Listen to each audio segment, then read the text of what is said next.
What is up, friends? Welcome to Optimus Fantasy Football. I am here on this wonderful Sunday night, almost at the end of week 7. A wild, weird, Kevin, one of the craziest week 7s we've seen in quite a while. Specifically, a handful of situations that we're going to get to because we're here to break down the entire freaking slate. We're going to be here for the next hour and a half telling you everything you need to know about week 7. I'm Nate Palvo, joined by my co-host. Even though you're a New York Yankees fan, I won't judge you. Mr. Kevin Tompkins, how are we doing tonight, my friend?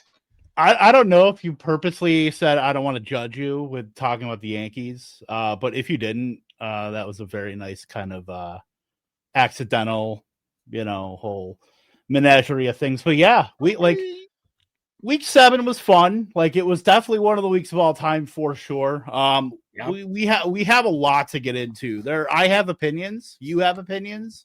Opinions will be heard. Questions will be answered. We will ask questions amongst ourselves, but I want you guys in the chat to ask us questions as well, because that's what we're here for, in addition to talking about everything in week 7. So I'm very excited, and it was a very early start this morning because we did have a game that emanated from London this morning. Yeah. Oh, that was I'm going to say this. I slept through most of the first half, woke up in a panic because we had our start-sit show, slept through my alarm, and I started off the start-sit show by chuckling at Trevor Lawrence's stat line. And I think that's all you can really do with Jacksonville is chuckle. Do you want to start with Jacksonville? Should we start there? Start with that nastiness? All right, we're going to do that. Let's get into the first game. No more pussyfooting about here. We're going to get to this first one here. The Los Angeles Rams in London in a rainy affair at Wembley Stadium beat the Jacksonville Jaguars, Kevin, 35-7. The biggest notes in this game have to be that without Puka Nacua, Matthew Stafford goes nuclear, throws 5 touchdown passes. Davante Adams, 5 catches for 35 yards, but he hauls in 3 of those touchdowns, Kevin. Yeah, basically the Rams without Puka Nacua turned into the Denver Broncos. A lot of different pass catchers. I think it was 1, 2, 3, 4. I think we're at 10 that at least earned a target. 10 had a catch too. It was, obviously Davante Adams was the clubhouse leader to lead and everything, and he did. Jordan Whittington was basically Puka Nacua. He ran all of his routes. But everything was kind of split between a lot of different guys, like Kanata Mumfield scored a touchdown. Terrence Ferguson scored a touchdown as well. Like the tight ends were completely split up. Like you had 4 tight ends run no more than 37% of routes. So obviously you're not really starting any Rams tight end there, but like it was a very weird what we're not used to with the Rams. Davante Adams obviously led the way. Tutu Atwell came back. He was inactive last week, didn't earn a target, ran 20% of routes. I think he got hurt again as well. But yeah, really the only things without Puka is like Davante Adams. You were hoping you get something out of Whittington, which you really didn't because, that game kind of got a little bit out of hand. A little bit, 35-7. But and then Kyron Williams was like, it was yeah. In a game that you were hoping, especially in a positive game script, you were hoping you could get more out of him. You really didn't because it got so out of hand. You ended up getting Blake Corum with 12 carries as well. So not too much to glean out of that. It was nice to see Davante Adams with the most London coded 3 touchdown game you'll see. Yeah, no, anybody who I unfortunately had to face Matthew Stafford. My brother-in-law had him, which was not great for me. Also had Josh Jacobs, and I had Justin Fields, but I'm still going to win somehow. Who knows? But yeah, the Kyron Williams, I really thought we'd see a little bit more out of him. 12 for 54 wasn't anything exciting. He had the 2 targets for 2 catches for 11 yards. Let's move on to the Jaguars side. I'm going to rant here for a minute. Can we please be done with Trevor Lawrence? As a fantasy asset. Can I one up you real quick? Go for it. Okay, so you put in a raise. It's like poker. You put in the raise saying we want to be done with Trevor Lawrence. I'll re-raise you. Can we be done with Parker Washington? For the love of God. I'm about to put in a federal inquiry on the fact that he had 206 air yards this morning. He by far led all pass catchers in week 7 so far. Sorry, Parker Washington should not be doing. He had a 20.6 yard ADOT on 10 targets. Come on. Like, I know you and Travis Hunter had an awesome game, don't get me wrong. Yeah. You know, it was great to finally see that, and he ran a ton of routes. And Brian Thomas, you know, got hurt at the very end of the game, and that sucked. But miss me with Parker Washington, like, in totality. That's the problem with this offense, because we're having to say, forget about guys like Parker Washington. Trevor Lawrence doesn't have the awareness to get it to his playmakers. And that is one of the many problems I have with Trevor Lawrence in this offense. He's inefficient. His field awareness is atrocious, absolutely atrocious. And to get blown out in London by a Rams team that they're good, Kevin, but they're not that good. They're not this much better than anyone else in the league, in my opinion.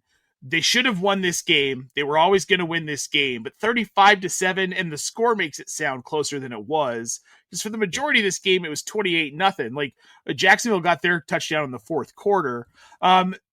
Is there anything other than Travis Hunter? Love to see 8 catches, 101 yards, and a touchdown. He had 14 targets, like you were saying. That was a bright spot in this game. Is there anything else on the Jacksonville side that we care about that was a bright spot that we should even be thinking about? I mean, pay attention to Brian Thomas as far as like his injury stuff, because you know that could what was always like the contingent play, and we talk about contingent plays mostly for running backs, but I think what's very, very undervalued is the contingency for wide receivers, especially when you have, well, going into the season, you had it as Brian Thomas and Travis Hunter, where you were hoping to get some Brenton Strange, and now with the priorities kind of screwed up in Jacksonville with the way they're running their offense, the way Trevor Lawrence is targeting De'Ami Brown and targeting Parker Washington and some of these other guys. Like, it feels very screwed up, but it was nice to see that they actually talked up wanting to get more involvement out of Travis Hunter and then actually doing it. Like, that was good to see. I do think Liam Cohen is starting to lose some of the goodwill that he had with the Rams, and with, obviously, he left the Rams, went to Kentucky, came back as Tampa's OC. But I think he's starting to lose a little bit of that with like these first 7 weeks in Jacksonville. Like, it's really tough to see this offense. I know Trevor Lawrence, we could talk about him as being like, maybe he's just Derek Carr, and being Derek Carr is like fine. But you know, we got to stop talking about Trevor Lawrence as like, oh, well, he's got so much of his career left and he could round into 4. Like, what's he, year 5 now? Like, he's shown us for 5 years what he is. We can't discount him because of 1/2 a season with Urban Meyer. No, like, we can't give him 4 years of leeway for that. Well, we gave him that leeway, and we said it. We said, okay, that's a free year for you, Trevor Lawrence. You get a free year. Terrible coach. We get Doug Peterson in. He's not much better. I think Liam Cohen is, at the end of the day, is going to be a better coach than either one of those were for this team. I think this is going to be a good Jacksonville team at some point, but it ain't going to be with Trevor Lawrence at quarterback. There's no way. Is Liam Cohen on the shady side of the McVay tree with Shane Waldron? Is that where we're at right now? Is that like, he's got the nice, bright sunshine side of this Sean McVay tree with okay, I don't know. Zach Taylor went to a Super Bowl, so I guess he's kind of stuck there. But Kevin O'Connell and Zach Robinson, and then you got the other side of the tree, like the dark side of the moon, where Shane Waldron lives. Shane Waldron's getting mail there in that tree house. But Liam Cohen, the moving trucks are coming in on the other side of that tree, of the McVay tree. Yeah, no, they are. I think he can turn this team around, but they've got to be smart enough to move on. And that's the big thing, is that you have to be smart enough to change. When you can't just do status quo. You can't do the same exact thing and expect different results. That's, life 101. So definition of insanity. All right, again, well, speaking of insane, let's move on to the next game. We've got the Chicago Bears over the New Orleans Saints, 26-14 in Chicago. The weather was supposed to be pretty bad in this game. It turned out to not be atrocious, but what was atrocious? New Orleans and Spencer Rattler. Not good. The second-year quarterback in New Orleans kind of crashes hard back down to earth after. I mean, we're at least talking about him being serviceable. Today was not serviceable, however. New Orleans looked atrocious. Spencer Rattler, 3 interceptions to 2 touchdowns. Those 2 touchdowns coming in the second half didn't really matter. I want to know, Kevin, on the New Orleans side, let's start there.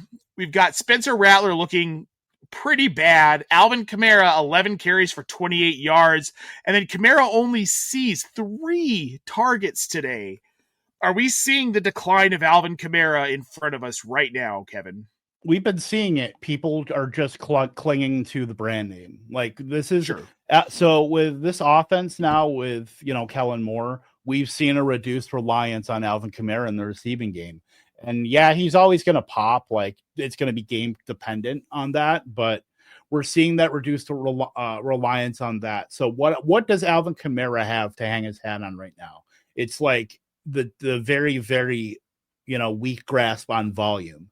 And I don't think any of the other backs are really good enough to really take it from him. Like I know, like we had like a couple week, flirtation with Kendry Miller. Kendry Miller got hurt in this game, in that the Dennis Allen revenge game, which I don't think was talked about enough. The defensive coordinator in Chicago. So Devin Neal played a little bit, but obviously there's nobody to take that volume away from Alvin Kamara. So we're just going to see 12 carries for 31 yards, in a given weekend, like a few. What is that worth to you in fantasy? Like you can't start him. Like the Saints aren't good enough to score touchdowns to help buoy the inefficient volume he's getting. So I understand if you drafted him in like the 5th or 6th round, you want to get return on investment. You want to get, the sunk cost fallacy. You want to get something, it's coming at some point, you tell yourself that, but I can't see that happening with Alvin Kamara. I think we got to kind of detach ourselves from this wanting to start Alvin Kamara going forward, because I don't think he's starting worthy. They tried to get Rashid Shaheed going deep, 4 of 40, 134 air yards on team leading 9 targets. Chris Olave has been, I would say he's like NFC Cortland Sutton. Like he's dependable for volume, and he's like the one thing in this offense that works. Juwan Johnson, 5 for 98 and 2 touchdowns, 142 air yards. Like he's in a great spot, in a great role. As far as just earning double-digit targets, obviously you didn't get that today, but still, I think we'll take 5 for 98 and 2 touchdowns. That's wide receiver 5. So far before Sunday Night Football. And then it was nice to see like Juwan Johnson getting a little bit healthier, 5 for 79.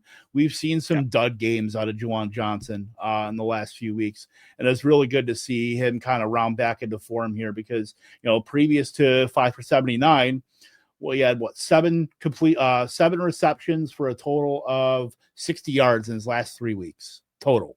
So it was good to see him actually put a game together. Gets Tampa next week, and then the Rams, which, they're probably going to be behind. So it could probably depend on some Rattler or whoever volume. But it was also very funny to see Mina Kimes tout Rattler late in the week.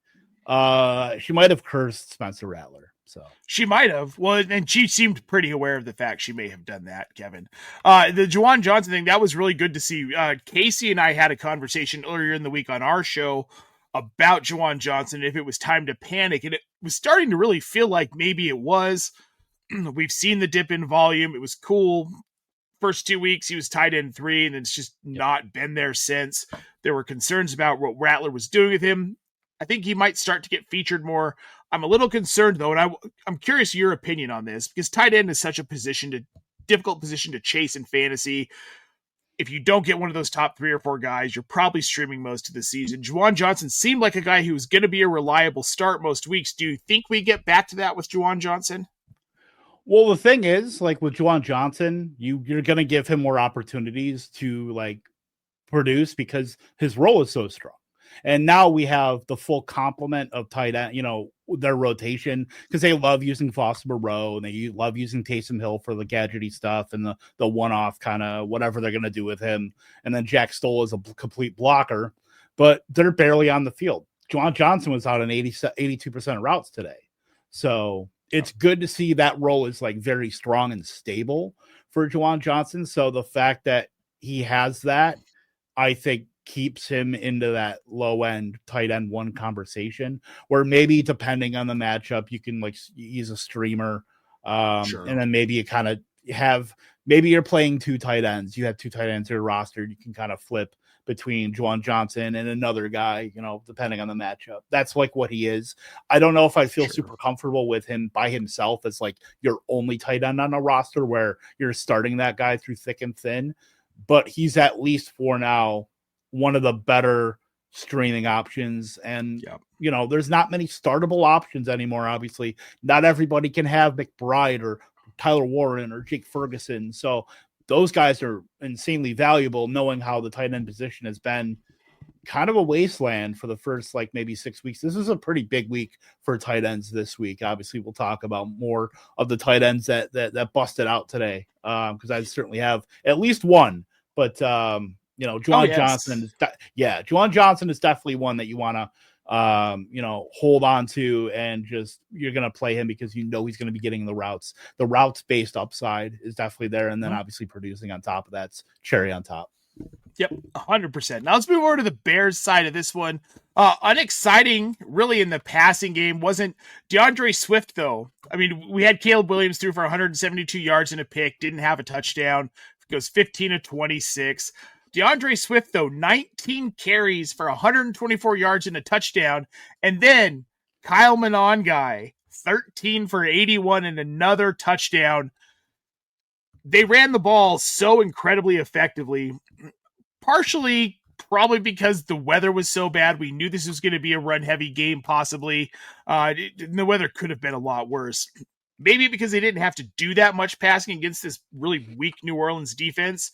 But is this a sign of things to come in this backfield? Are we going to see more Kyle Monangai? Are we going to see DeAndre Swift have these bigger games?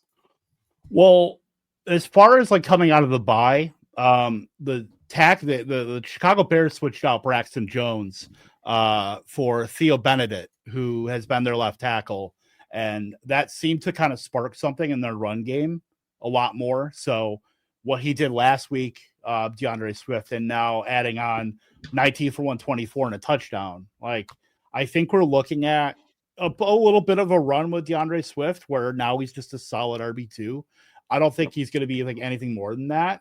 But Kyle Monangai is a guy to watch, because if this offense is going to be running, you know, maybe dipping away from the pass a little bit and featuring that second running back, because Monangai split a lot of the early down work with Swift, and split some of the third down stuff with him too. Like that was more of a split that we want to realize. Like looking at, you know, Swift, you know, still out snap Monangai, still ran more routes than him, but you know, Monangai had 15 opportunities, Swift had 20.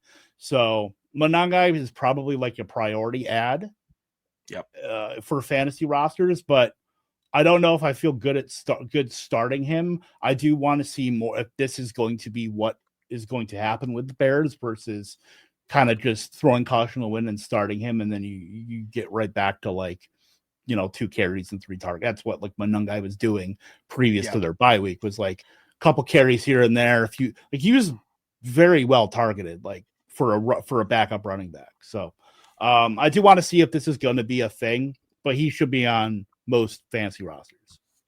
Yep, and he had 3 targets. That was 2 more than DeAndre Swift today. Now let's move on to the passing side of this. There just isn't much to talk about, Kevin, and I'm not concerned.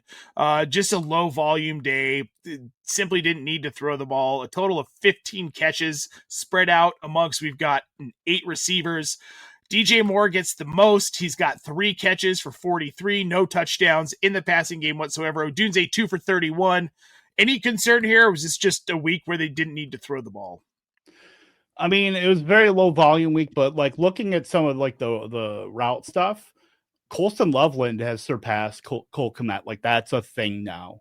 Ran 63% of routes today, Loveland did, to just 26% for Cole Kmet. You know, they were kind of in a split coming out of the bye against Washington, but now Loveland is kind of overtaken. And then, yeah, it was because Cole Kmet got hurt. I was getting to that. But yeah, Kmet got hurt, but like Loveland, this is kind of the impetus of wanting to see more of him. And hopefully we get, some more Luther Burden, because look, for the same reasons that we're sick of Parker Washington, well, maybe not the same reasons, but to the level of vitriol, we're sick of Olamide Zaccheaus as well. I don't know, like, what does Olamide Zaccheaus do for you? Like, honestly, what does he do for your offense besides run like filler routes, like run exercise routes? Because I want to be able to get Luther Burden explosive. He blocks his ass off. Yeah, sure, great. Like anybody, not anybody, but most players can do that. Like you could find Trent Sherfield has made a career out of being a fifth receiver that blocks. So you're muted, by the way, Nate. Yeah, so I mean, I want to see more Luther Burden. It's nice that we're seeing Loveland. I know it was because Kmet got hurt, but that's really the only takeaway. Like Roma Dunze has been, he's run a lot of routes. DJ Moore runs a lot of routes. I know he had that groin thing that he left and was hospitalized. Yeah. It was nice to see him get back to like a normal game, but yeah, not a lot of volume here for the Bears in the passing game. Nope, and I'm not worried about it. This is something that will absolutely correct. I'm 0% concerned. Let's move on to a game we probably don't have to spend a lot of time on because it was exactly what we expected it would be, Kevin. This one would be the Cleveland Browns. Pretty much just, the score indicates that it was closer than it actually was. Cleveland wins 31-6 over the Miami Dolphins. It was ugly. Tua Tagovailoa at one point was replaced by rookie quarterback Quinn Ewers out of Texas. Ewers goes 5 for 8 for 53 yards, doesn't throw an interception. That's a one-up on what Tua did today, if you ask me. Outside of that, Devon Achane, 13 carries for 82 yards. Nothing super exciting in the passing game. Jalen Waddle ends up with 1 catch for 15. Their leading receiver was Malik Washington, 5 catches for 30 yards, which I'm sure that doesn't make you happy, Kevin. All in all, we'll start on the Miami side of this. It was ugly for Miami. This is a team that needs a lot of change and a lot of shakeup. Yeah, it was ugly for Miami, and then Darren Waller left the game also with a pec injury, so that was not good in terms of, like, you're probably going to lose him for at least a week, maybe 2. So, like, the tight end room just goes back to Julian Hill being a blocker, Tanner Connor. It like, literally could not matter less for fantasy, those 2 tight ends. So now you get back to Jalen Waddle, and you get back to the Devon Achane.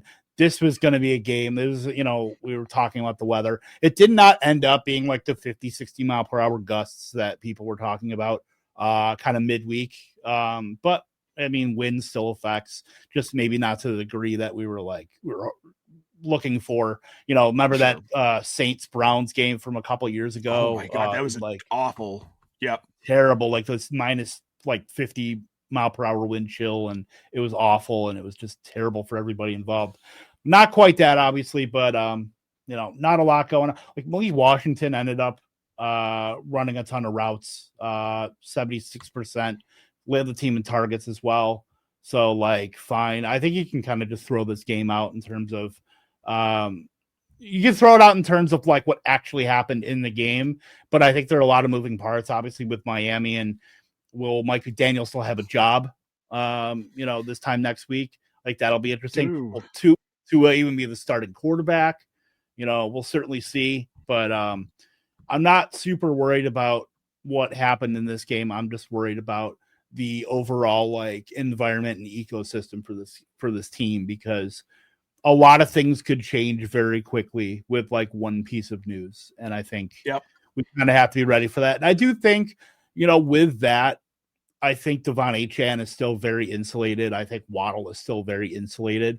I think it just becomes even more of like, maybe those guys are still at the top of the pecking order, but maybe you're with a new coach, perhaps you get more Malik Washington, maybe you get more Nick Westbrook-Akine too. So that would be like, because Mike McDaniel has always been very condensed with who he gets the ball to. So if there's any change, that's what's going to be affected the most.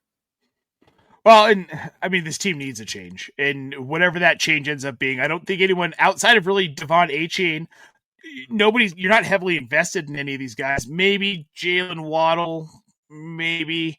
I just traded Rico Dowdle for him. You're So insane. Why? I think you are. I mean, it has nothing to do with that. It's just I know, but crazy. I'm just saying, like, I think Jalen Waddle's totally fine. I was just because I had just done that trade like a few days ago, but like in a redraft. My concern with Waddle is that his quarterback's Tua, and I don't trust the targets. Sometimes it works out really well. Today we get days where he gets one target, he gets one catch for 15. So, but let's move on to the Cleveland side. Again, not a whole lot to talk about. Rookie Dylan Gabriel throws 18 times, far less than the 52 he was asked to throw last week. Completes 13 of those, 116 yards. But the real story on the Cleveland side is Quinshon Judkins, 25 carries, 84 yards, and 3 tutties today, Kevin. Yeah, Quinshon 3 Tudkins. That was what he was today. And then we were talking like in the fourth quarter, at the very beginning of the fourth quarter, I think Gabriel had like 10 pass attempts. Like he was, remember the old Mitch Trubisky games where there was like one game where he had like 7 pass attempts and they just ran the ball with Jordan Howard like all game. And they still won. Yeah, I think that was against Carolina, but it was like 17-3. That was like what this game felt like. And obviously 18 pass attempts, there wasn't a lot to do. Harold Fannin still led, 5 targets, 4 for 36 without David Njoku, 91% of routes. I know obviously I talked up Harold Fannin pretty heavily. Look, directionally accurate. I will say that. It's just obviously you can't predict some of the game script stuff with that. You can't predict Dylan Gabriel's going to get to throw the ball only 18 times, which obviously is going to hamper things.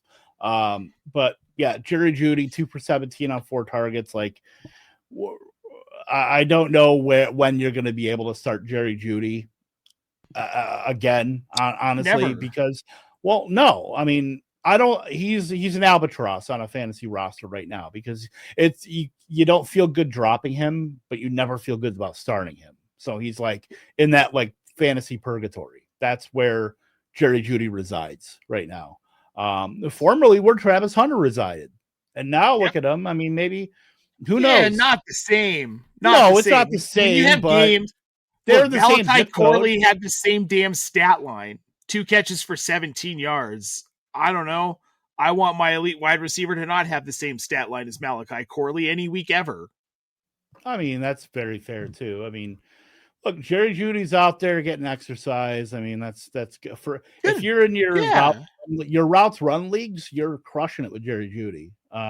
But unfortunately, we do mostly play in a fantasy landscape where you want receptions and yards and touchdowns. So Jerry Jeudy's not providing those, so you cannot start him. And then you can't really start anybody else outside of like Harold Fannin.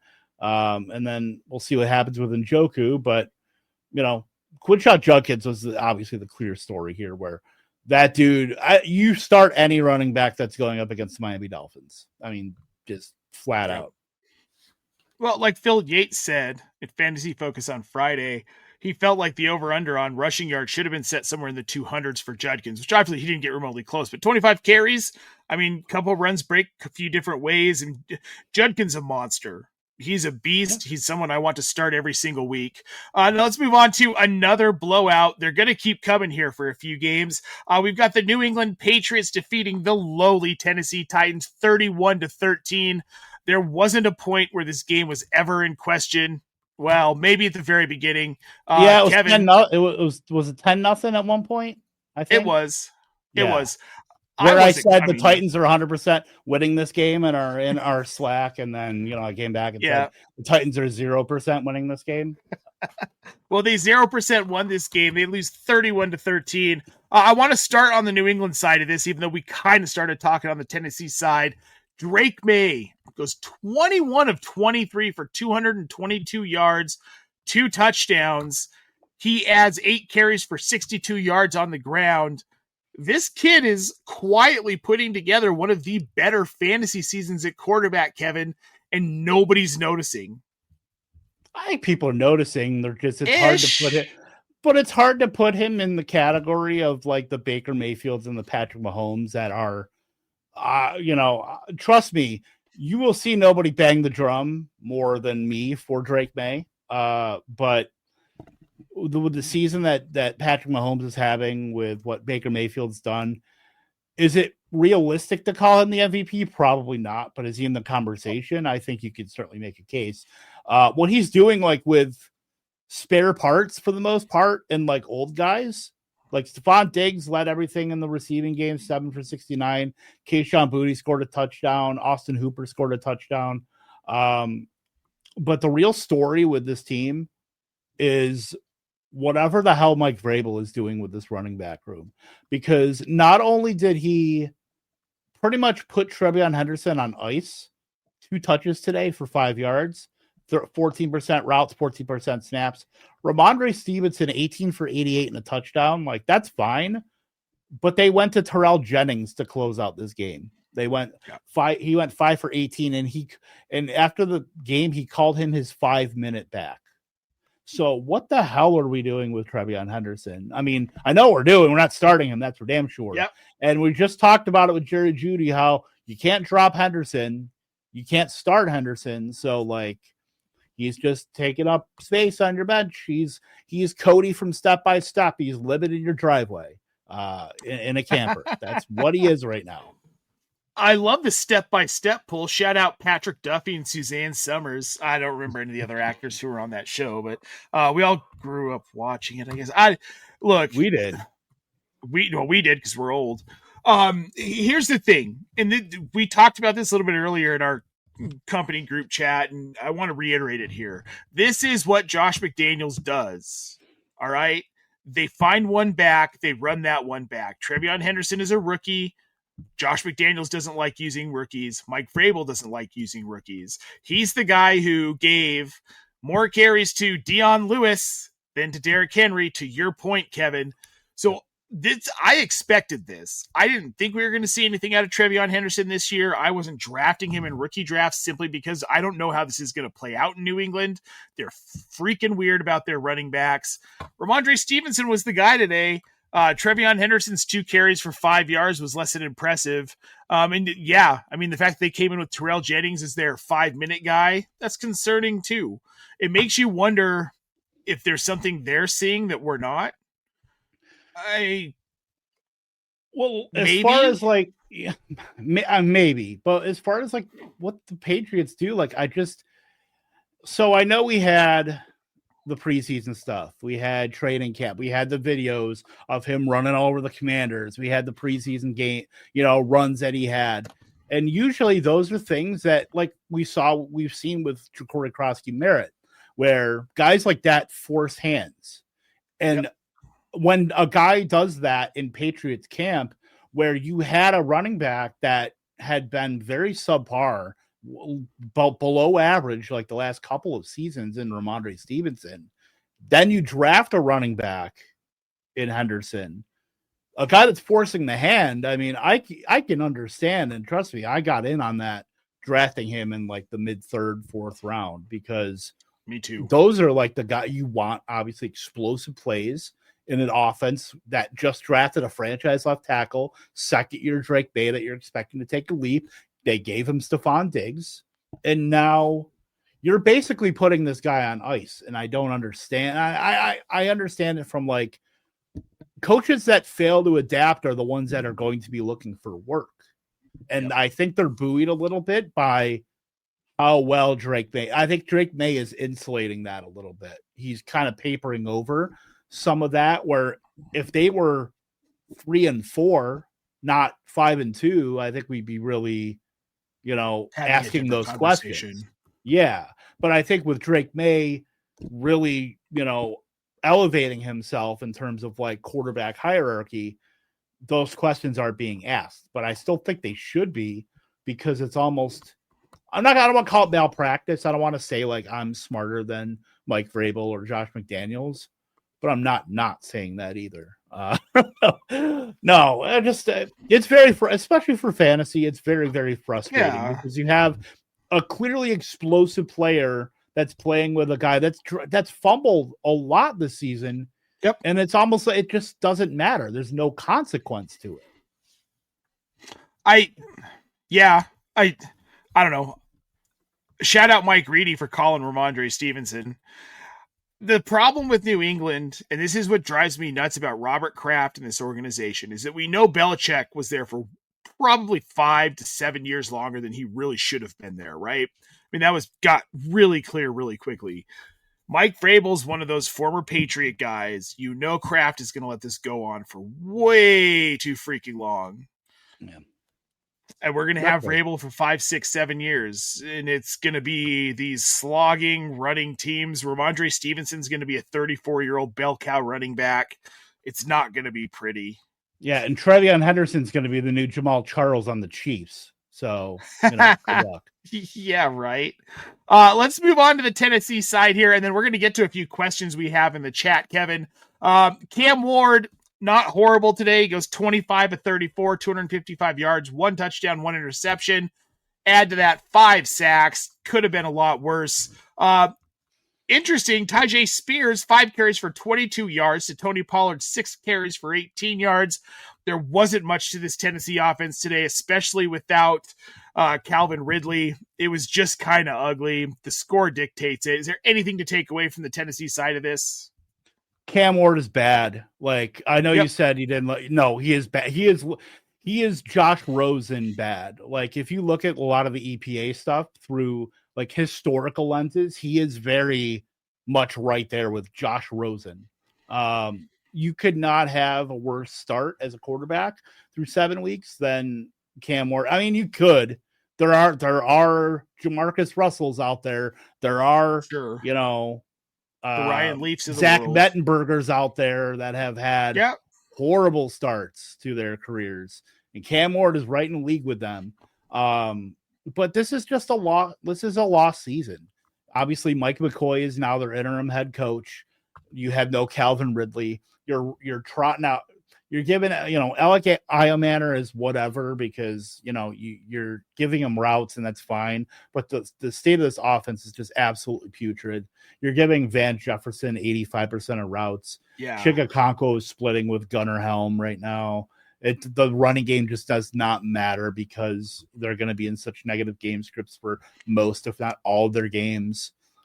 It's just an offense that even if you have Calvin Ridley, you don't feel good about starting him unless you're like starting 3 wide receivers and like 2 flexes where, every guy that like kind of matters counts. Other than that, it's not worth it. It's not, Iomanner isn't even worth stashing in this offense. Nope. Which makes me sad because I've had him stashed a lot, but I'm letting go of those shares.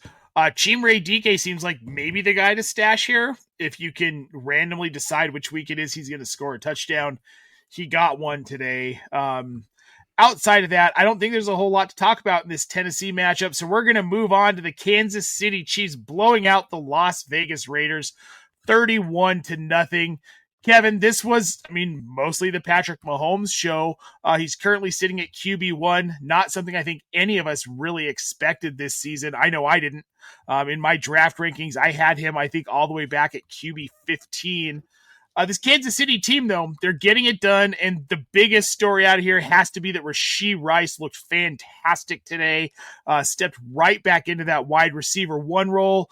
He ends up with, at the end of the day, 7 catches for 42 yards and 2 touchdowns. Travis Kelce was the next, Brashard Smith actually was the next closest with 5 catches. Yeah. Our boy Brashard getting some work.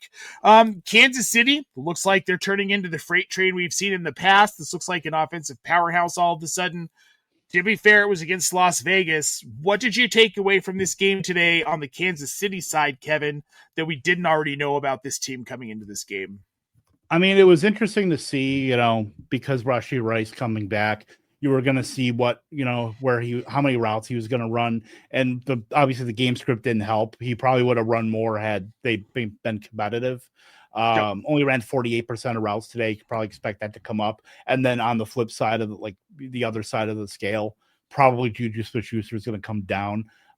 It's the same role for Rashee Rice. He only had a 2-yard ADOT, but that's like typical for Rashee Rice where they get him in space. and you have a lot of creative stuff that they use with him. And then Xavier Worthy will be just fine too. He ran the most routes out of anybody on the team, 75%. So yeah, they went with like, obviously they brought in like guys like Jalen Royals and Nico Remigio that are like special teams guys because it was such a blowout. So I don't think you really take a lot from like the route stuff here, but it's nice to see that like Rashard Smith is really taking the Jerick McKinnon role in this offense. That's like what he is. But still, Pacheco still had a pretty decent role, 15 for 57 and a touchdown. I mean, who can't run on the Raiders at this point, especially in a game you're obviously went out to 31-0, but that kind of continues some of the stuff where if that had been a more competitive game, you probably would have seen him where he was last week, where he ran like 75%, or had 75% of snaps. So I think that role and kind of cutting out Kareem Hunt a little bit to where Kareem Hunt is like he's getting the ball if he's out there. It is really just only a spell.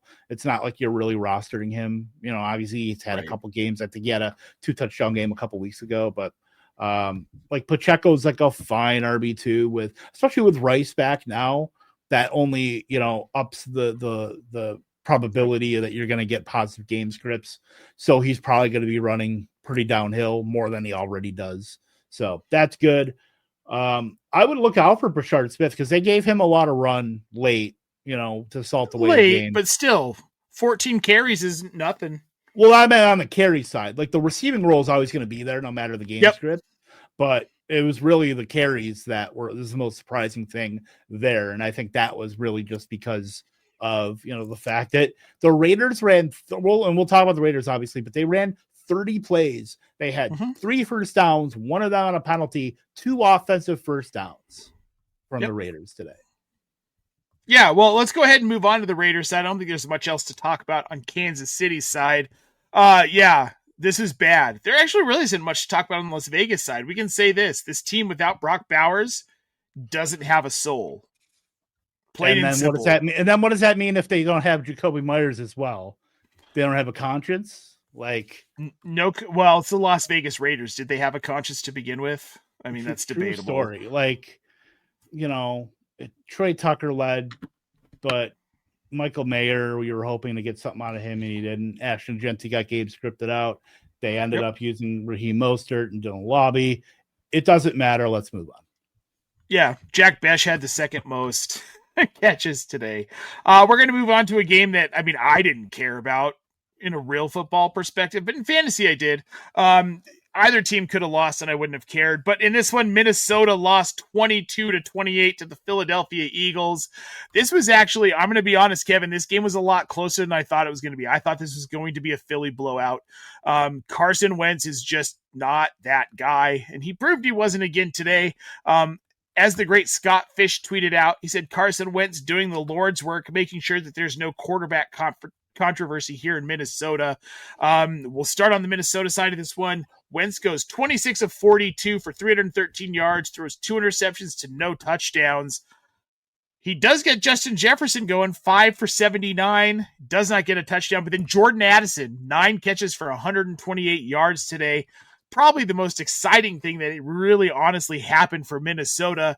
What did you take away from this game other than obviously Jordan Addison blowing up and them getting handled by Philly? Like look, I don't want to say this is because I'm boots on the ground in Fargo and Carson Wentz went to NDSU. Like Carson Wentz is fun bad. Like that's the kind of bad that's the kind of you don't want Geno Smith bad. You want Carson Wentz bad. You want, other kinds you want Joe Flacco fun bad. That's Gardner Minshew fun bad. Right. Yeah, I get you. That's the kind of bad because he knows what to do. He knows who to get the ball to. He should have had a touchdown. The TJ Hawkinson that should have been a touchdown that they overturned and said he didn't have control of the ball when he was going on the ground. Like he absolutely did, and Hawkinson was pissed about it after that. But yeah, Jameis Winston bad, Ryan Fitzpatrick bad. Carson Wentz is absolutely in that discussion because he's not like a total zero, like when they get down. Right. Like they only lost by, less than a touchdown. Six points. Right. So, the fact that he got 22 targets to Jefferson and Addison, that was 55% of the team's targets. Like that's what you want. And then Hawkinson still had if you add up 25 and 30, that's 55. That's almost 3/4. That's over 3/4 of the targets to those three guys. Welcome to Condensed Offenses 101, because you got the Vikings right here, and Wentz knows what to do, gets the ball out to those guys. So that's perfectly fine with me as long as he's getting the ball. 194 air yards, by the way, to Jordan Addison. Obviously the second most to Parker Washington, the vaunted deep threat for the Jacksonville Jaguars. Yeah. Future Hall of Famer Parker Washington, of course. Yeah. Maybe in his high school. Maybe. Jordan Mason, 15 carries for 57 and a touchdown. I mean, that feels about fine. The baseline for, it's fine. It's what Jordan Mason is. Let's move on to the Eagles side of this. It looks like they decided to throw the ball a little bit more, Kevin. Jalen Hurts goes 19 of 23 for 326 and 3 touchdowns. AJ Smith, 4 catches for 121 yards and 2 touchdowns. Devontae Smith has a career day, and this is just insane. 9 catches for 183 yards and a touchdown. Everyone wanted Dallas Goedert to be a thing after last week. My brother-in-law played him against me, got 3 catches for 18 yards, and I'm ecstatic. But the passing game in Philly looks to be back. The running game, not so much. Saquon gets 18 carries for 44 yards. Jalen Hurts has 4 for -10. What is this Philly team, Kevin? What is this? It's the battle of condensed offenses, because after A.J. Brown and Devonta Smith and Dallas Goedert, only 3 other Eagles had targets, and they only had 1 target each. So You're looking at these 3 guys in an offense. Look, this is basically what we saw last season, except the running game was exponentially better.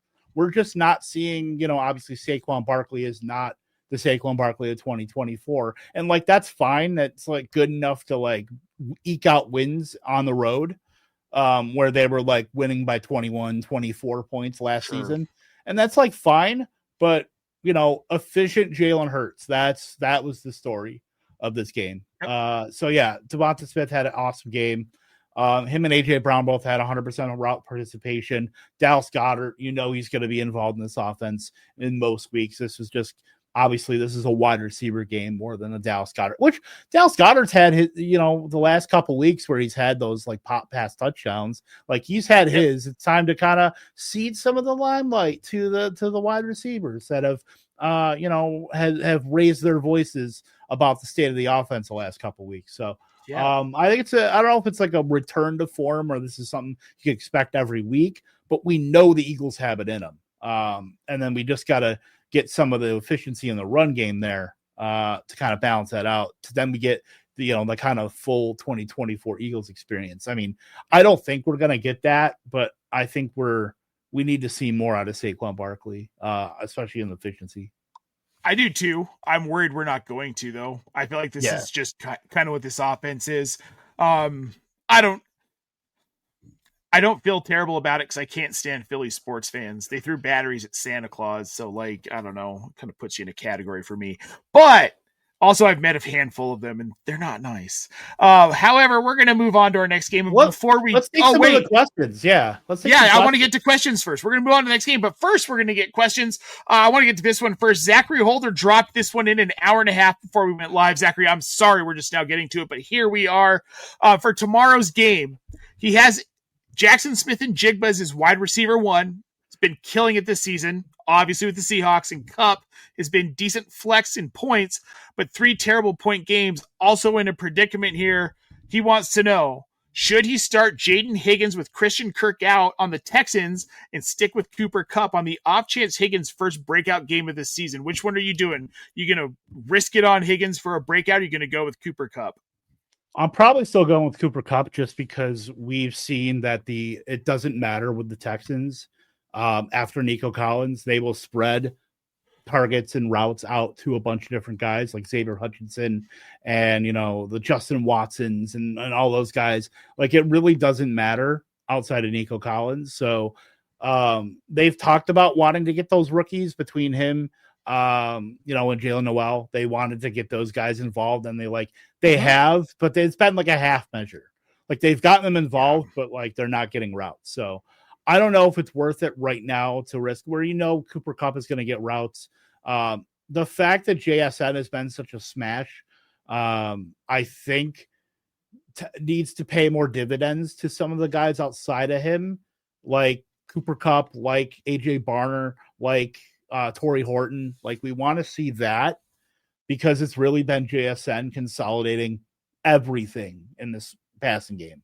But I think I'm going to, I would rather take the route ups, the route running upside of Cooper Kupp versus Higgins, where he could run like 35 to 40% of routes and not be worth it. Yeah. I mean, it's pretty easily Cooper Kupp for me. Better quarterback, better situation. He's seeing an uptick in volume where he wasn't seeing a ton in the beginning of the season. They're starting to use him more in this offense. And I think he is going to be a beneficiary of how good Jackson Smith and Jigba has been. And Sam Darnold's really good. And I want the offense with the better quarterback. CJ Stroud is CJ Stroud. He's just not what we thought he was going to be after that first season. Let's get over to Tron Force on YouTube. Was going up against Dak, Lamb, and Ferguson and JT this week. Ouch. But CMC just put up 40. He's back in the game, down 8.72 points with Nico going tomorrow. Other one has Mike Evans. How do you like Tron Force's chances here, Kevin? I mean, it depends on if Mike Evans plays. We'll see. But, I mean, you always got a shot with Nico because Nico Collins is one of the most efficient wide receivers in football and is the Apple. The one thing that CJ Stroud can do is target Nico Collins. But, I mean, I know Seattle's corners are banged up as well, so that's probably an even better matchup for Nico Collins. So I do like that. Yep. All right, here we're going to go with Titan style. This is his roster, Kevin. Quarterback, he's got Dak Prescott. At wide receiver, he's got Jamar Chase, Ladd McConkey, Jamison Williams, Travis Hunter, Calvin Ridley, and Jalen Coker. Running back, Saquon Barkley, Travis Etienne, Ramondre Stevenson, Alvin Kamara, Woody Marks, Kamani Vidal. He also has Bowers, but it's a 2 flex, so no tight end. So Bowers can only be a flex. That's an interesting one. I'm probably going to be 5-2, but I'm pretty sure I need to make some changes. Otherwise, I'm going to be cooked. Any suggestions on this roster, Kevin? I mean, your running backs are pretty not good. Saquon's obviously your best bet for volume. ETN and Stevenson and Kamara we talked about. Like, you're probably going to need to trade. I mean, you really don't have a trade chip unless you want to trade. You can't trade Bowers, obviously. You're getting pennies on the dollar. Chase, you could probably trade, but then you're stuck with, you're creating a new hole there. So you're probably going to have to get creative with like seeing what you can do with like Ladd McConkey and make one of the running backs and kind of figuring it out there in terms of like upgrading one of the ETN or Stevenson. Yeah, I try and sell Kamara on name value. You can find those managers. I don't think you're going to get much. You probably won't get you'll get something. Yeah, maybe. Mythcarian, Mr. Lou Brunson on Twitch. There's apparently a small contingent of Viking fans that want Wentz to be the guy. As a fan of the team on the schneid, that warms my heart. I get it. It's like how there are people that are calling for Jacoby Brissett to be the starter in Arizona, because if we're being honest, that offense looks better with Jacoby Brissett. But I think what we have to remember too is there's this period where backups come in, they look decent, they make it exciting, but then they fall apart. And Carson Wentz is that guy too. It's just the way it is. So it's Jacoby Brissett. These guys had their chance to start in the league. They faded out. It did not work whatsoever, and this is who they are. But we're going to move on to our next matchup, Kevin. This one, probably not a whole lot to talk about here. The Carolina Panthers beat the New York Jets, who at a certain point decided to bench Justin Fields in favor of Tyrod Taylor. That's never a good sign. But they win that game 13-6. I don't know what to say about this game other than it was one of the games this week. That's for sure. What side do you want to start on the Carolina side? Because let's start on the Carolina side because we got some Andy Dalton action today. Yeah, we got squirt gun, as I like to call him. Oh dear God. Yeah. So like the whole thing, the big question, the prevailing question was how are they going to manage Rico Dowdle and Chuba Hubbard? They ended up, it was actually a very weighted toward Chuba Hubbard at the very beginning of the game, and ended up, I think he only had like Rico Dowdle had like 4 carries heading into halftime, and the Chuba's like 10. But Rico got a lot of the work. They were talking about wanting to do like every other series, like they were kind of doing. With Washington before they like really started leaning into the Bill stuff. But yeah, like not a great game from Tet McMillan, 3 for 33. But it was a Xavier Legette game, and to show you how bad Xavier Legette had been after his 9 for 92 and a touchdown game with 10 targets. Xavier Legette is not even up to a 1 yards per out run. He is still at 0.86. That shows you how bad Xavier Legette has been. And it was almost the worst possible timing for that because we did get Jalen Coker back. He was very well managed, but he was in the slot for most of the game. Yeah. 88% of his routes were through the slot. 2 targets, no catches. Probably going to be worked in a lot more. He did send Hunter Renfrow literally down to 0. He didn't even get on the field today. So I think that's going to be something to watch in terms of Coker getting on the field a little bit more to where you feel good about starting him.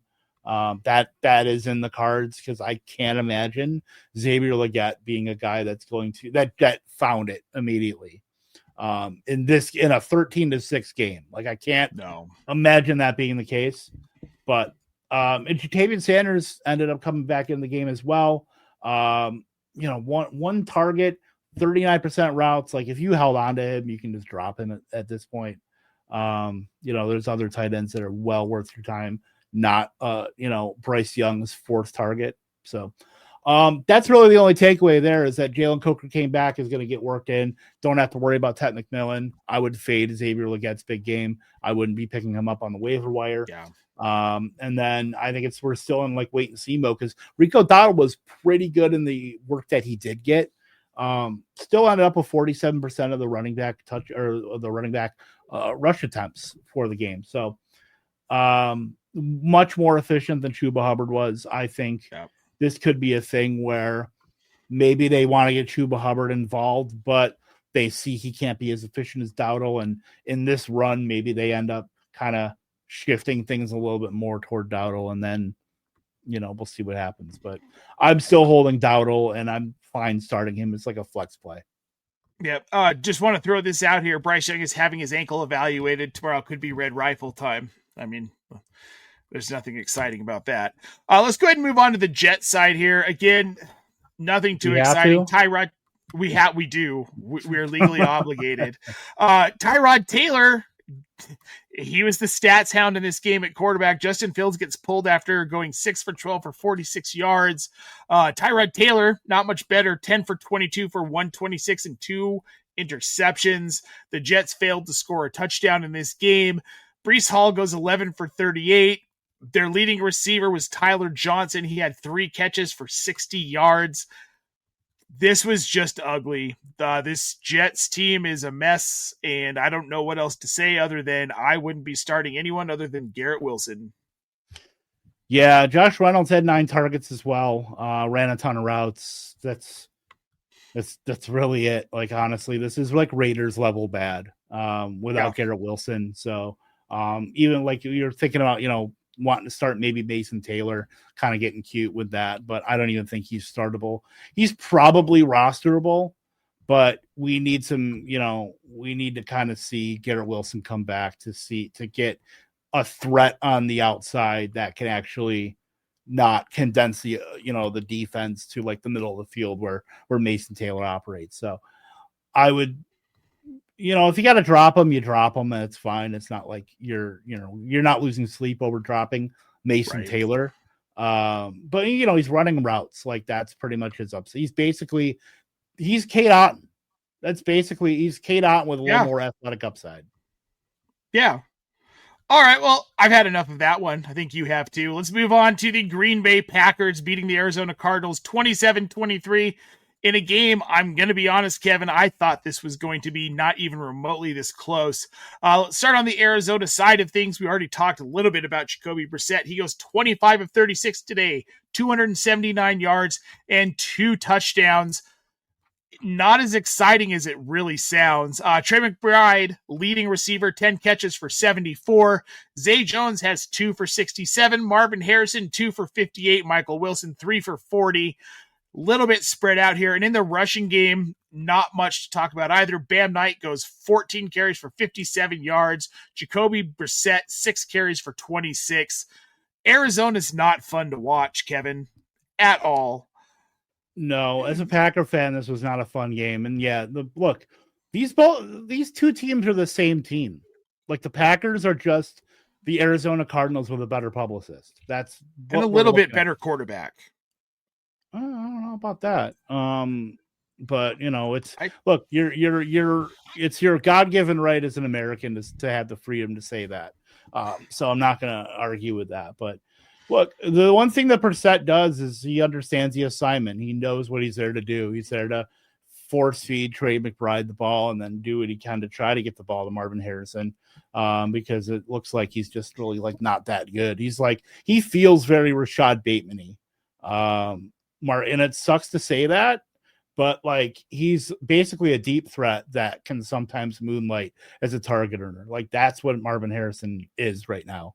And maybe that changes with whether it's Drew Petzing or a new quarterback or whatever the case may be. But Marvin Harrison in this offense, as currently constructed, is like toxic for fantasy lineups. Like you might get a 4 for 90 game, like whatever. You might get a couple deep shots, but yeah, he is a guy that you can't really. But Trey McBride, like, yeah, Brissett understood the assignment. 10 for 74, 2 touchdowns. Yeah. This is like I will, go do a no Kings protest for outside of State Farm Stadium, so that Kyler Murray doesn't get his job back if he's going to feed Trey McBride like this. That's where I'm at right now. That's how you win games. Feed your best player. I mean, like they got close in this one. They led for a good portion of this game. No short kings. That's what we're doing. No short kings. No Shout short. out Marcus Grant. Oh, goodbye, Bryce Young. No short kings, if that's what we're doing. Here's the thing. Arizona actually had a shot at winning this game with Jacoby Brissett. I can almost 85% confidence say that if Kyler Murray had been the quarterback, he would have pissed that game away in the third quarter. Period. Oh, that's sure. absolutely what would have happened. He'd have come back from the half. He's got Call of Duty on the brain, and he would have screwed it up. Let's move over to the Packers side of this, though. Jordan Love, 19 to 29 for 179 yards and a touchdown. Josh Jacobs was a game time decision. He ends up playing 13 carries for 55 and 2 touchdowns. Outside of that, Matthew Golden, Kevin, is getting more involved in this offense. 4 catches for 37 yards.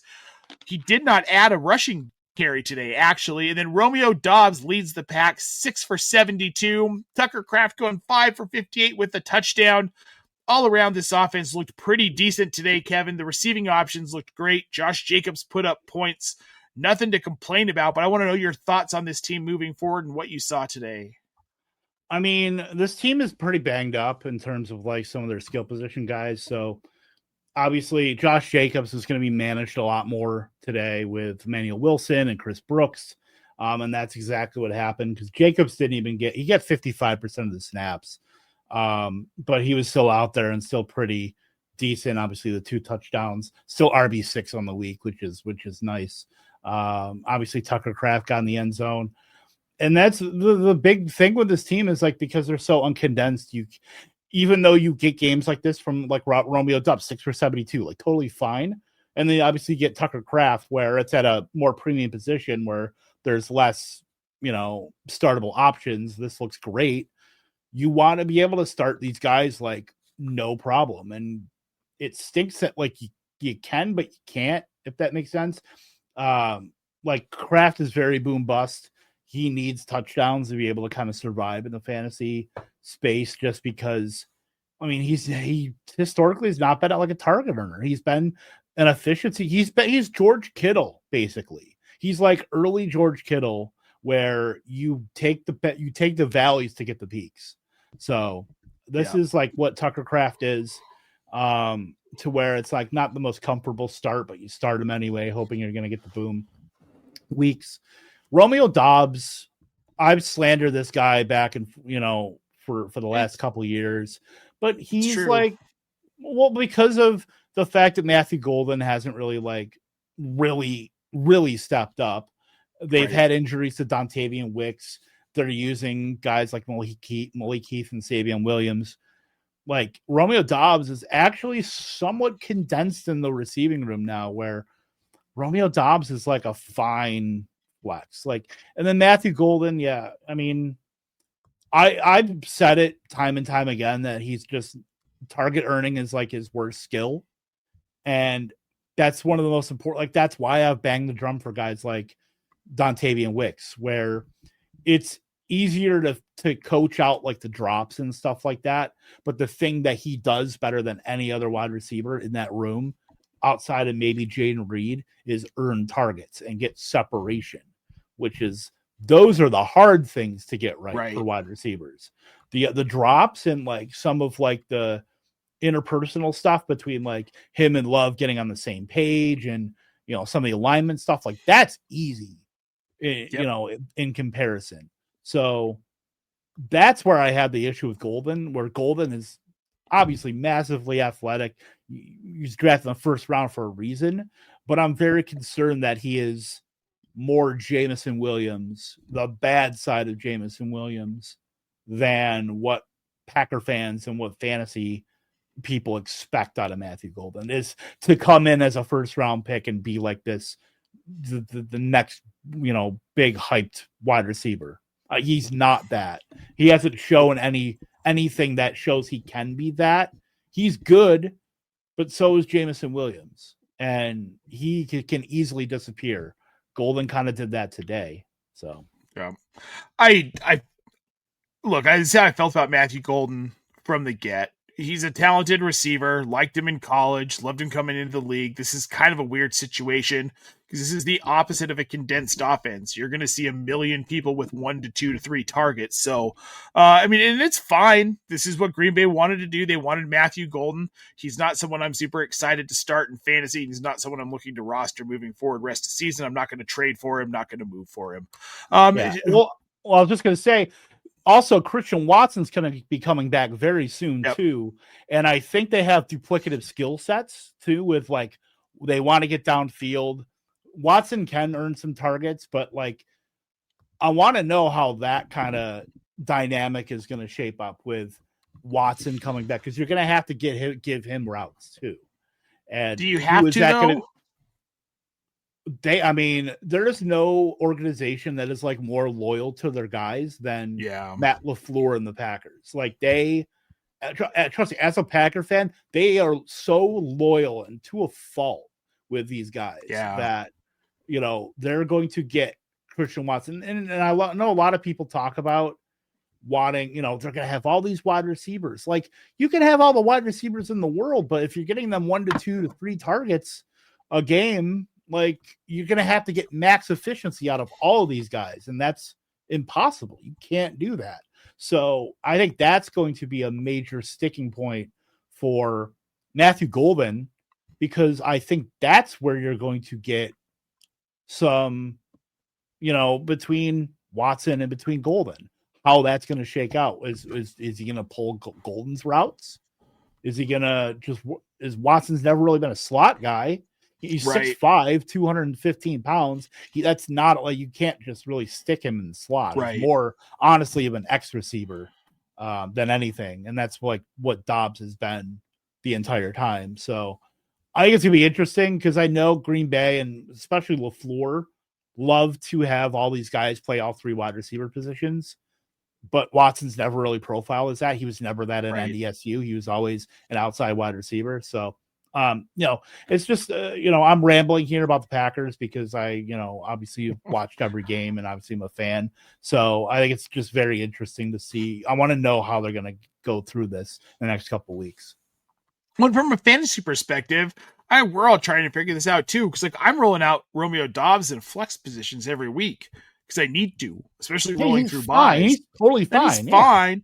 But also, what's going to happen when we get Christian Watson back? My gut tells me pretty much nothing.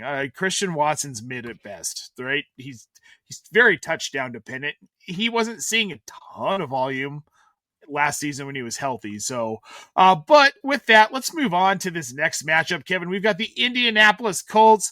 Man, this team is a lot better than I think anyone expected. They roll through the Los Angeles Chargers 38-24.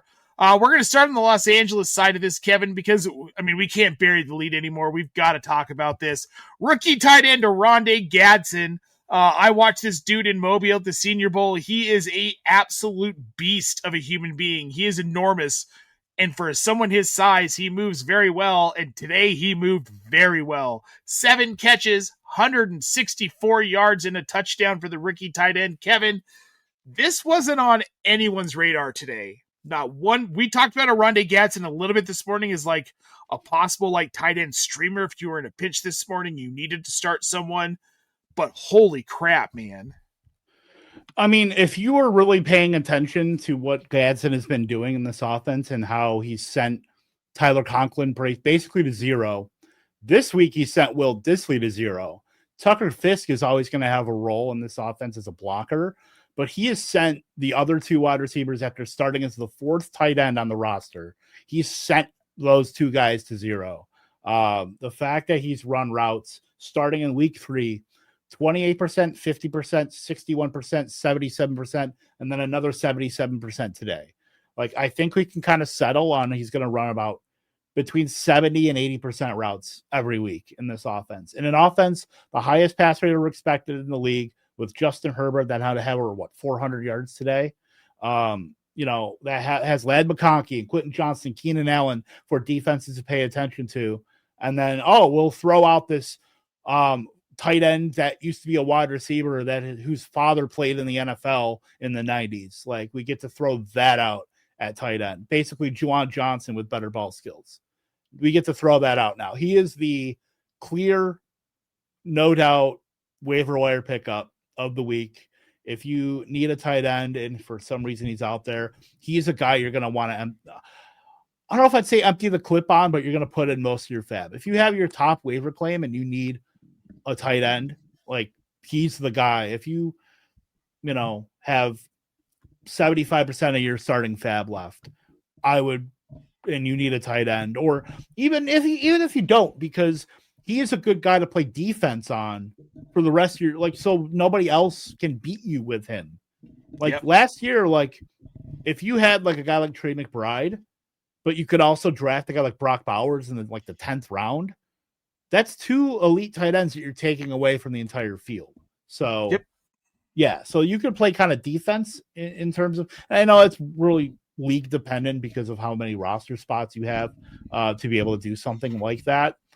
But we're talking about basically a wide receiver that happens to play tight end, that in this awesome offense with Justin Herbert throwing him the ball, and he's getting routes, and he had his highest 8 out of the season today, 11.4 yard 8 out, 18% target share, 23% of the air yards. He had 103 air yards as a tight end. That's massive. That's massive. Darren Waller. That's prime Darren Waller. That's prime Mark Andrews. These are guys that don't come around on the waiver wire. These are guys you need to be aggressive with. These are guys you need to be. You cannot, pinch pennies and hope you get a guy like this. This is a guy that you need to be very aggressive with on the wire, because for the rest of the season, you're probably unlikely to get a tight end anything close to this. Yeah, no, you won't. You definitely won't. Gadsden, I mean, you've been tracking this. You knew this was coming. I had a feeling this was coming, but did you know it was going to come at this level? 7 for 160 plus and a touchdown. That's like the breakout of all freaking breakouts. I mean, I think it helps that it's in this offense. If this were in, if this were with the Giants, maybe we'd have we'd be a little more muted with it, because there's always the caveat of well, there's no Malik Neighbors, or like the bottom could fall out, or whatever the case may be. Right. But the fact that this is a stable offense that is going to be passing a lot, with the fact that they have their run game is very spotty. I mean, we saw Kamani Vidal 9 for 20. Justin Herbert led the team in rushing today with 31 yards. So they're going to have to do it with pass. 55 pass attempts for Justin Herbert today. And yeah, they lost by 2 touchdowns, but whatever. 420 yards, 3 touchdowns. Yeah. Like, this environment is perfect for passing and fantasy production. Like, so the thing with like him in this spot, and I know a lot of the competition within his own, with Keenan Allen, with Ladd McConkey, with Quentin Johnson, and that's a concern. That's the main concern I had with a guy like Gadsden breaking out, is that it's going to be hard to come by. And we've been talked about this with the San Francisco 49ers when they have all those pass catchers. We had the Kittles and we had Brandon Ayuk and CMC. Yep. And like, there's only one football to go around. You can't get in everybody. But the main difference is 49ers never had pass volume. The Chargers have it and then some, and are doing it in most situations. So like, this is our kind of Bengals replacement in terms of, this is the offense that you want to target, guys. This is a good game environment in most weeks for passing, and Gas is going to be at the forefront. And at a thin tight end position, I don't think beggars can't be choosers. No, you definitely can't.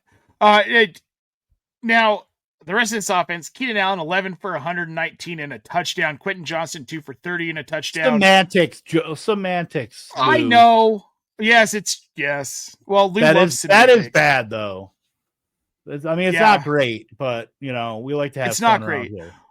Well, and you can see with this team, I mean, they're not winning games. This is a much better team than what they're playing like right now, but it's the injuries. And they can't run the ball because of injuries. I mean, Kamani Vidal, 9 for 20. Far cry from what he did against Miami last week, which I don't think is a shock to anybody because the Miami defense is just that bad. Obviously. So I can't wait for Amari and Hampton to get back for the Chargers. Let's move on to the other side of this now. The Indianapolis Colts, this team is surging, Kevin. They are 6-1 right now. Daniel Jones goes 23 of 34 for 288 yards and 2 touchdowns. Jonathan Taylor gets the hat trick again, 16 carries for 94 yards and 3 touchdowns. Tyler Warren leads well. Alec Pierce actually leads the way here. 5 catches for 98 yards. Right behind him is Tyler Warren with 4 for 69. Alec Pierce, man, homeboy went off without Josh Downs today. We all kind of pegged it to be Michael Pittman, but it was not. Yeah, well, the thing is because Josh Downs is like slot only, A.D. Mitchell, with Alec Pierce back, A.D. Mitchell went basically down to 0. Anthony Gold was there. Slot receiver, ran 62% of the routes. So obviously with like some of the production that did lean toward Alec Pierce. You were hoping we can maybe get some of that over to Pittman, over to Warren. You got touchdowns out of both of those guys, by the way. 7 for 58 and a touchdown for Pittman, 4 for 69 and a touchdown for Warren. Warren keeps up his awesome start. Like, he's going to be a top 3 tight end. So, and then obviously Jonathan Taylor is 2024 Saquon Barkley. In this offense that, look, Colts Chiefs, we're waiting for it. It's gonna be a slugfest. That's gonna be the matchup right there. So I'm excited if that happens to come. I don't know if they play let me take a look. Oh, they do play in KC week 12. So that's gonna be a slugfest. Yeah. That is. Well, I thought that'll be a good game. I was going to assume that they would play. I mean, I think they'll probably rematch in the playoffs. That feels like an AFC championship game at this point. I know we're literally at the end of week 7 talking about this, but like these Colts feel inevitable the way they're going. And I know there's still some downside that we haven't seen yet. And as maybe that flip of the coin can happen with Daniel Jones at any moment. But the way he's been reined in, by Shane Steichen, like, this offense looks really good, and it's really hard to kind of poke holes in what they've done. And then their defense is like pretty good too. Like, I don't think we kind of sleep on that a little bit with how well the offense has been, but like their defense is like good enough. Yeah, they've been. I mean, they're 6-1. You don't get to 6-1. Many are saying it's true. All right, let's move on to the next one here. I think we've had enough of that matchup here.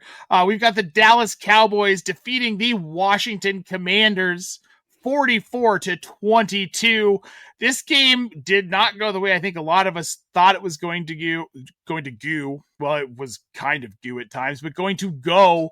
I did not see Dallas blowing out Washington, Kevin. Jaden Daniels ends up going 12 for 22 for 156 yards and a touchdown. He leads the team in rushing with 35 yards on 8 carries. Ja'Cory Krosky-Merritt goes 13 for 33. Quite the disappointment. Chris Rodriguez gets the only rushing touchdown, and then Zach Ertz gets the receiving touchdown.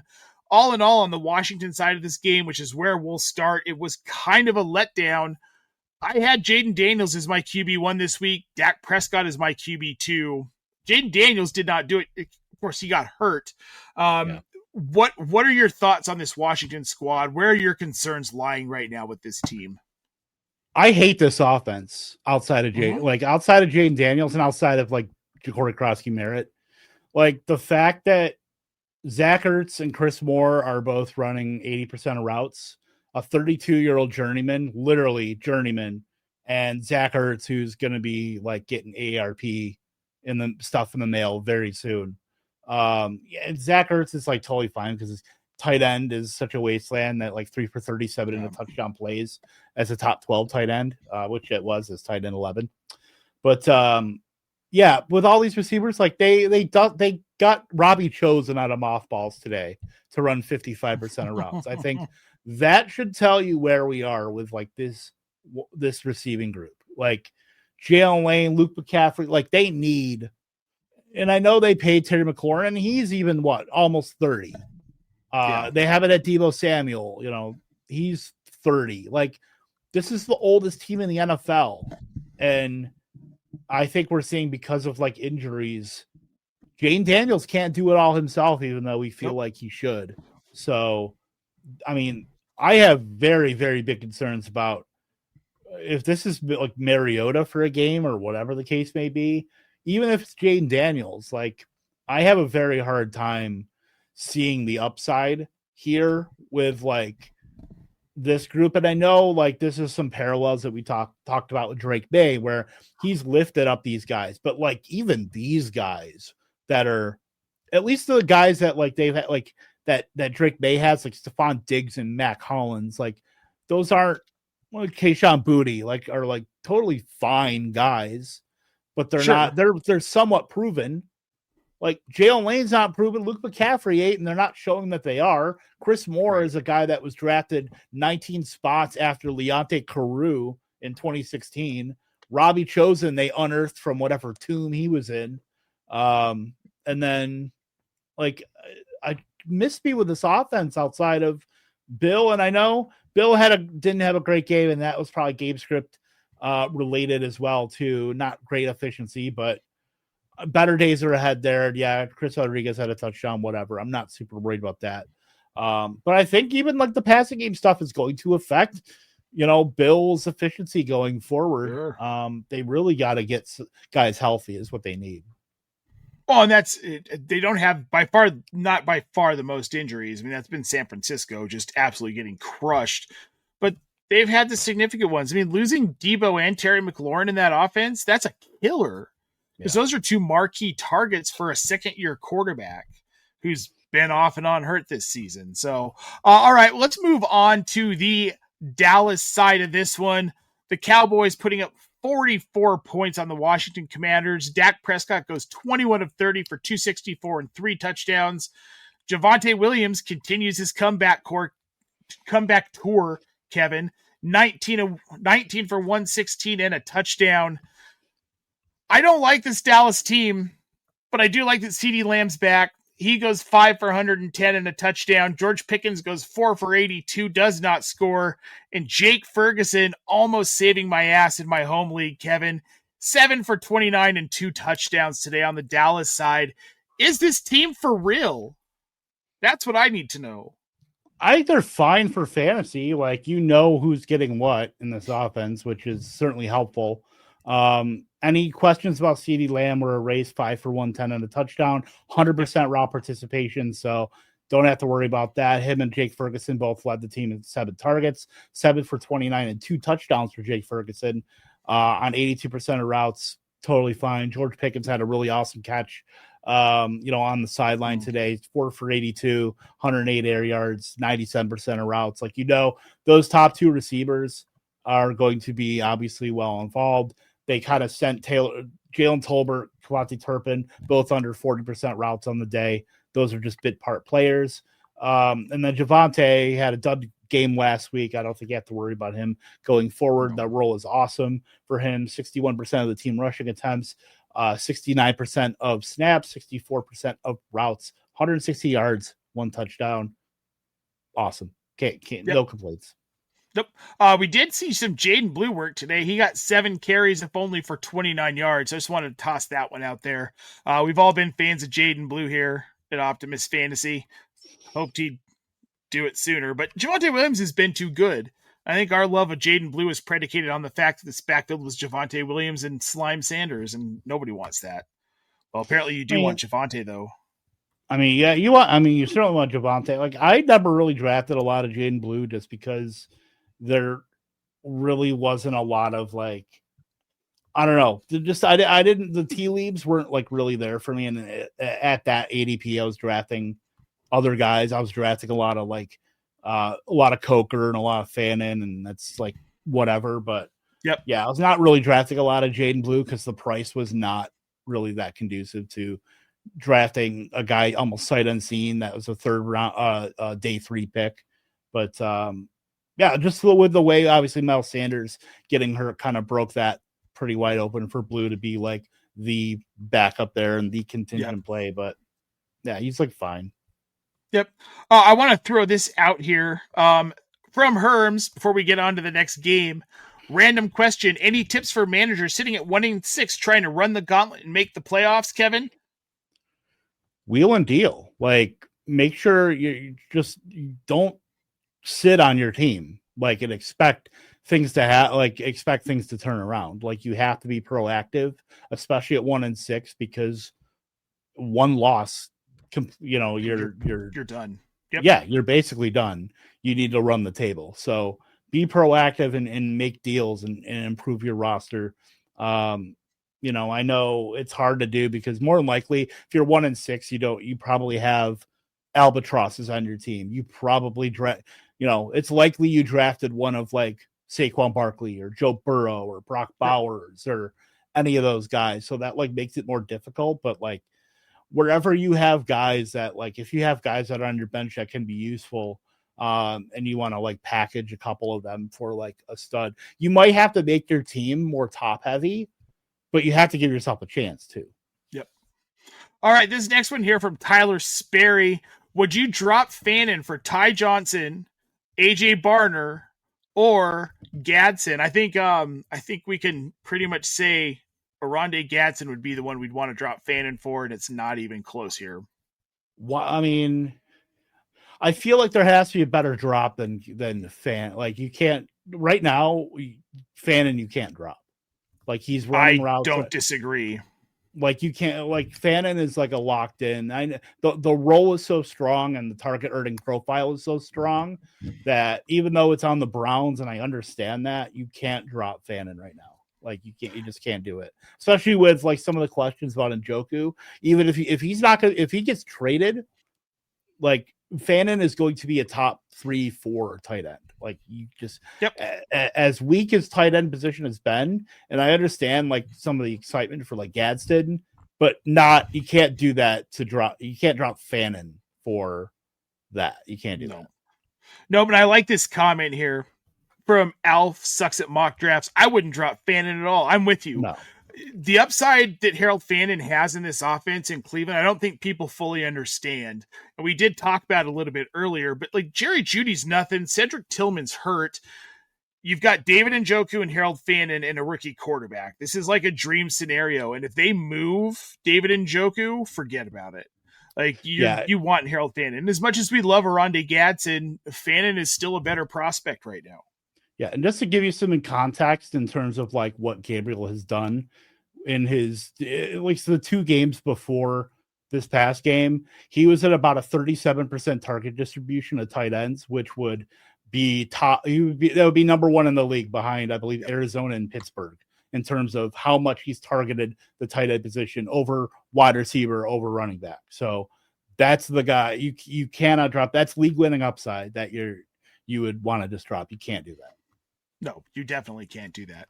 All right, Kevin, let's move on to the last matchup of today. This is my personal favorite living here in Denver as a Broncos fan. Plus, this was like quite honestly just one of the best games I think we've seen all season. The Denver Broncos somehow, some way, by the grace of Jeebus, beat the New York Giants 33-32 today. And look, the Broncos put up 33 points in the fourth quarter. When was the last time you saw that happen? I don't think ever. Like, honestly, I know this was this is unprecedented. Like think about that game with what game was it? Was it Colts Vikings a few seasons ago? Yes. Remember the Vikings made that massive comeback on the Colts?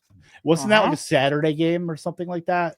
It was a Saturday game in December. Yes. Yeah, yes, it was. I do remember that.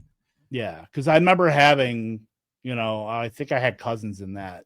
But that's like that kind of comeback where we thought it was just completely over. I mean, no game is completely over. I mean, if we're looking at it, it was 19-0 entering the fourth quarter. But yeah. Just for context, if you're not a stats chaser like we are, at the end of the first half, Bo Nix had 6 completions for 89 yards. He finishes the game 27 of 50 for 279 yards and 2 touchdowns. And then 2 rushing touchdowns. And he had 4 touchdowns on his own in the fourth quarter. He's the first quarterback in NFL history to ever accomplish that. Let's start on the Denver side of this. And everything we're going to talk about essentially happened in the fourth quarter because there was no offense from Denver in the first 3. Like we said, Bo Nix goes 27 of 50 for 279 and 2 touchdowns in the air. J.K. Dobbins had a solid day, 14 for 81 yards. He does not score. Bo Nix has those 5 carries for 48 and the 2 touchdowns. And then we had 2 receivers over 80 yards. Marvin Mims, 6 catches for 85 yards. Then we had Cortland Sutton, 6 for 87. Troy Franklin gets the tip touchdown. He goes 3 for 19. What did you take away from this? And for me, it's hard to look at this game and say I took anything at all from this from a long-term standpoint or a fantasy standpoint because of the situation. But there has to be something. I mean, because, obviously Cortland Sutton is always going to get his 6 for 87, 9 targets. That's like all well and good. A lot of that was because of the game script and the fact that they had to make a furious comeback. So like in terms of like distribution wise, so like obviously Troy Franklin had a touchdown. RJ Harvey had a receiving touchdown as well. Both Troy Franklin and Cortland Sutton had 2-point conversions as well. But like having to throw downfield, 177 air yards for Troy Franklin, 112 for Sutton, 93 for Mims. Like, obviously, they had to go deep to, like, all these guys. So some of the distribution stuff kind of got wonky there. And that's not something that you can kind of really do week to week with that. And then, J.K. Dobbins, just 14 for 81, some efficiency there, but really wasn't needed because R.J. Harvey ended up getting a lot of that work. And so did Tyler Bidet, who got on the field quite a bit too, having to come back. So, that really wasn't conducive for like a lot of what Dobbins does, which Dobbins works more in like positive game scripts where that's like something you can salt away rather than having to make a furious comeback where you get guys that are more, receiver oriented like RJ Harvey and Bidet. So not much to take away from this aside from having to just throw the ball downfield. As we saw with 2 guys over 100 yards downfield, and Mims almost got there as well with 93 yards.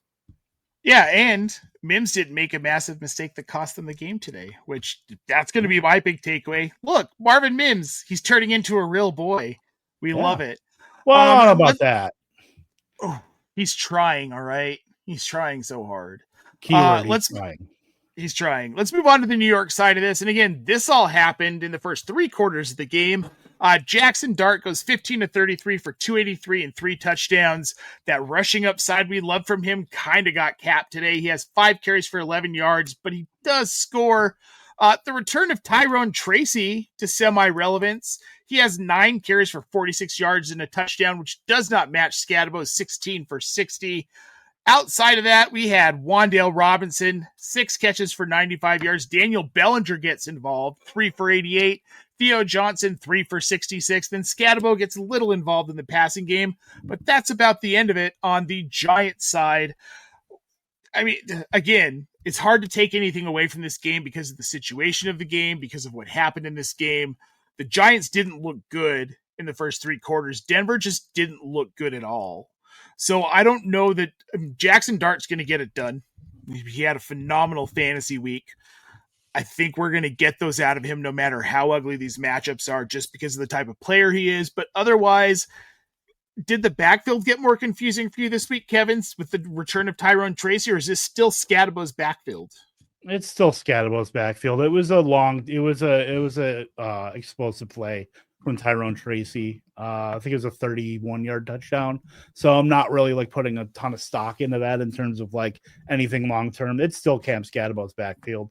Still ran 60% of snaps, half of the routes. Tracy was well below that. Still, we're looking at 20 opportunities for Cam Scadabo, 3 for 34 and a touchdown receiving, 60 for 60 on the ground as well. So not worried there. Bellinger had that long play, 44-yard touchdown at the start of the game, and then Theo Johnson got in the end zone as well. And then I know Wan'Dale, obviously 10 targets, 6 for 95. Like, that's totally fine. Little Jordan Humphrey ran 94% of routes and had just 1 target, no catches.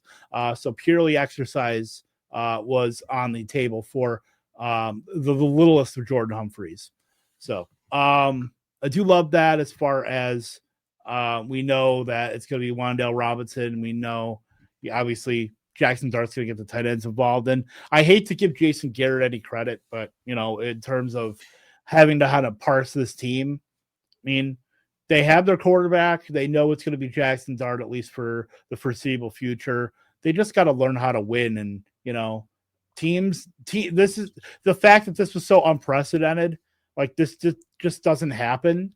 And good teams will put the foot down in terms of not letting the Broncos get back into it. So, as far as like anything you can glean from this, not really. It's like Cam Scadabo's backfield, and Wan'Dale's going to be involved. But the tight end stuff, obviously, 11. We're talking 11 targets, 6 catches, and 150, 154 yards between the two and 2 touchdowns. Like, that's not something they can really take week to week in terms of like distribution. I think Theo's a fine flex most weeks. He gets routes. Him. He gets routes, but he falls in the end zone. He's a tight end 1. You can say that about anybody, though. I know, but I feel like he has a better shot of falling in the end zone than a lot of these guys. It's just me. See, but you're going to want me to do it when I play you and hope he doesn't fall in the end zone. Well, he's just in a group of like 7 to 8 tight ends that are basically the same guy. Like, what is the difference between him and Jatavian Sanders and Mason Taylor? Volume. Sure. I mean, but is volume really there though? Like, I know he's getting it in the red zone. Okay, what's the difference between him and Cade Otton? Because we're not starting Cade Otton. I'm starting Cade Otton this week. You're starting him this week, but like when guys are healthy, you're not starting Cade Otton. Probably not. When guys are healthy, I'm not starting Theo Johnson either. But nobody's healthy. He's not. I'm not going to roll him out and be like, "This is my tight end 1 this week." But I'm going to be like, "Oh shoot, I need a flex play right now. I've got to plug someone in who's got a decent ceiling. It's Theo Johnson every week. He's just got. Is he going to get to that ceiling? The disparity between his ceiling and floor is huge. I mean, does he have ceiling though? I mean, I'm looking at just 4 touchdowns in the past 4 weeks or so. Mm-hmm. Like, it's a lot of skill. That's a lot of points coming from touchdowns when you're looking at Theo Johnson for a guy that's had one game over two games over 4 catches this season. So I don't know. I mean, I'm not going to recommend Theo Johnson, but I understand how, because of tight end and the way it is, that you would get to a play like that. I get it, but it happened. Look, I'm not saying run out and grab him. He's just a nice little whoopsie flex play. He is present and accounted for on the waiver wire in most leagues. Then you know what? We'll give him that at least. Well, Kevin, this has been a blast, man. Thanks for hanging out with me on this Sunday night after the games. It's much appreciated. Crazy slate today. And if you've got more questions about everything that happened today, head on over to our Discord server. The link is in the show description down below. Waiver wire advice, dynasty discussions, NFL best bets, and a lot more. We're constantly over there talking football because we're a bunch of freaking nerds and we love this game more than anything on earth. Wow. Yeah. Here we go. 2 games tomorrow night. So your fantasy fortune is not written in stone yet. We don't know how this week is going to end. You can catch Evan and I tomorrow night during the games for your waiver wire advice. But tomorrow morning, before you do any of that, check out Kevin on Clock Management, noon Eastern Standard Time, right here on this very channel. Kevin, who's your guest tomorrow? It's, we're going through the tight ends because I love it. Trust me, we went through running backs, we went through wide receivers. We're giving out some grades, and I get to yap for an hour or so about Aranda Gadsden, or if I decide to talk about anybody else at tight end. But yeah, definitely check that out. We're going to be going through all the relevant tight ends and going through, rest of season stuff about and what their roles have been, what we can expect out of them. So check that out. Certainly tomorrow morning, 11 Central, 12 Eastern. Yeah, fantastic, guys. Clock Management's a great show. And then after you're done with that, head on over to tools.optimusfantasy.com. Get 25% off your first 4 months with the promo code OptimusFall. We just launched our new league manager. It's an update of the old tool, but this thing gives you league power rankings. It shows you your standings. It's got trade recommendations for you, and it will tell you players who are hurt, and we're working on giving you a recommender to replace those injuries. So make sure you go check that out, guys. It's a labor of love. Kevin's been working on it. I've been working on it. Lou's been working on it for nearly a year now. So go check that out, guys. It's been a blast, Kevin. It's been a great week 7 so far. We hope y'all have a great rest of your week 7. Enjoy those 2 Monday night games tomorrow night. For Kevin Tompkins, I'm Nate Palvote. Thank you for tuning in to The Express. We'll see you next week.